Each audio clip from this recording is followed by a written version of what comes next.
Hey there, I'm really glad you found your way here today. If you're listening to this, there's a chance that something inside you feels tangled.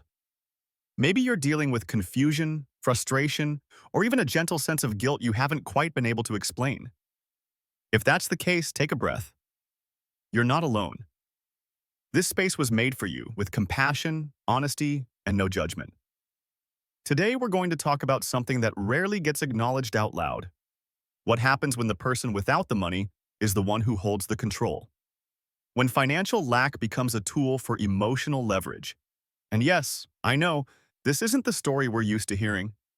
We're used to the one where the wealthy partner controls the purse strings, makes all the rules, and the other person quietly submits.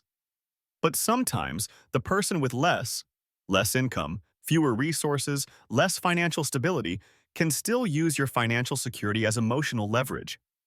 And the damage it causes? It's real, it's painful, and it often gets missed because it hides behind narratives of sympathy, struggle, and "I just need help." Let me ask you something softly, just between us. Have you ever felt like you couldn't say no to helping someone because they were struggling? Like you were being emotionally blackmailed through their hardship? Have you ever given, not out of generosity, but out of guilt? Have you ever found yourself financing someone's survival or dreams or lifestyle, even when it hurt you, because the emotional cost of saying no felt worse than the financial cost of saying yes? If you've ever been there, I want you to know, your heart is not the problem. Your compassion is not a weakness. But there's a line where help becomes enabling and where love becomes submission.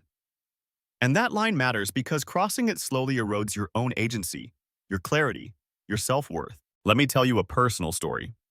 A few years ago, I was in a relationship with someone who was between jobs. I say that with love because I truly believed they were trying. And for a while, I was happy to support us. I paid the rent, covered groceries, paid their phone bill, even gave them a little extra cash when they needed to meet up with friends. At first, it felt good. I was proud that I could help, but slowly, something changed. My partner started getting upset when I asked about timelines for work. They'd get defensive when I mentioned money. Suddenly, every financial conversation turned into a guilt trip. "You're making me feel like a burden," or "You think you're better than me because you make more?"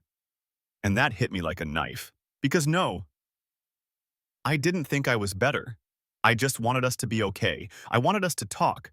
But every attempt I made to create financial boundaries or structure was turned back on me, as if I was the one doing harm simply for wanting balance.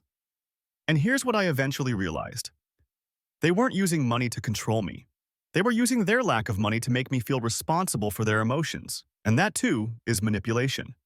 So let's go deeper into this. Let's break it down. The first step is recognizing emotional leverage disguised as hardship. When someone is going through financial difficulty, of course we feel empathy. But empathy doesn't mean forfeiting your own boundaries. If you're constantly walking on eggshells because your partner is having a hard time, or if you feel like you can't voice your concerns without being accused of being cold, ungrateful, or unsupportive, you're not in a partnership. You're in a dynamic where emotional manipulation is being wrapped in the cloth of struggle.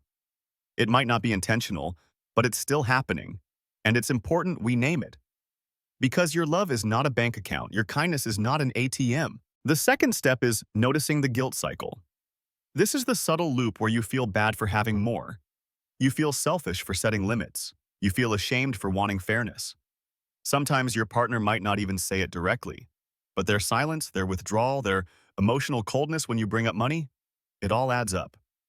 You might hear things like, "I wish I could help more," followed by no actual effort to change. Or, "I didn't ask you to do all this," after benefiting from everything you gave. This cycle convinces you that speaking up is cruelty and staying silent is love. But real love allows both people to speak, even when it's uncomfortable. Third, we have to reclaim the truth about worth and contribution. Sometimes the partner without cash begins to center the relationship around emotional labor. "I may not pay the bills, but I'm always here for you emotionally." Or, "I bring peace to this house. Money can't buy that." And yes, emotional support is priceless, but when it's used as a defense against accountability, it becomes a weapon. You are allowed to want both. someone who shows up emotionally and takes responsibility for their life. These things are not mutually exclusive. You don't have to trade stability for love. You don't have to settle for someone who takes emotionally because they can't give financially. The heart needs both space and structure, and your financial peace is sacred. The fourth step is examining how your own story may be playing a role. Are you someone who grew up watching a parent carry everything? Did you grow up fast, learning that love meant self-sacrifice? If so, this dynamic might feel familiar. It might even feel noble. But nobility without boundaries leads to burnout. You are not required to repeat your upbringing in your relationship. You get to choose something more mutual, more respectful, more rooted in shared growth. The fifth step is where we start to draw new boundaries without shame. This might mean having hard conversations. I want to support you, but I need us to have a financial plan that includes your contribution, even if it's small for now. Or, I need to know what steps you're taking to find stability, not because I don't love you, but because I want us to thrive, not just survive. These conversations don't make you heartless, they make you brave. And if your partner responds with defensiveness or withdrawal, if they shut down or blame, you are being given valuable information. You are not the villain in your own story just because you want to stop bleeding for someone who won't take the bandage. And finally, this is the most important step. We come back to your emotional and financial alignment. We ask, does this relationship allow me to live in truth? So today, take a moment. Write down one financial boundary you're afraid to say out loud. Maybe it's, I can't keep covering rent without a plan. Maybe it's, I need us to stop using my card for everything. Maybe it's, I want to feel safe asking questions about our finances. Whatever it is, let it be real. Let it be yours. You deserve to feel held in love and secure in money. Not one or the other. Both. Always both. And I promise you, once you start honoring that truth, your relationships will shift. Either they will rise to meet your new standard, or they'll fall away to make room for something healthier. Either way, you're already winning. You're choosing yourself. And that is the beginning of freedom.